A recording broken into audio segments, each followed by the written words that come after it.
पुरुमेंताचे फेस्त दर वर्सा मे म्हयन्यांत एका आयतारार मडगांव हांगाच्या होली स्पिरिट इगर्जेंत फेस्त जाता आनी ह्या निमतान विक्रेत्यांक आनी खरेदीदारांक बाजारपेठ मेळटा. पावसाळो आमच्या दाराच्या पावंड्याक तेंकून आसता.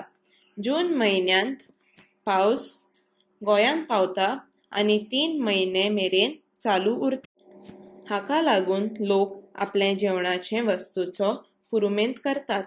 विक्रेते लोणचें, खारें, मिसांगो, कोकम, खांदयाच्यो चुडयो, मसाले, चोरिसां, सोलां, सुकलेलीं बिरमां, पणसाचें साठां, आळसांदे, आमला, आमसण अश्यो जायत्यो वस्तू पुरुमेंताच्या फेस्ताक मेळटात.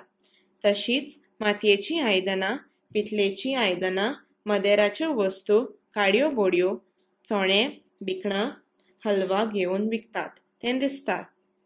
रंग, वास, आवाज आनी उत्सव हेंच पुरुमेंताचें फेस्त. आमकां भुरग्यांक ह्या फेस्ताची खूब उमेद आनी जायत्यो यादी आमच्या मनांत.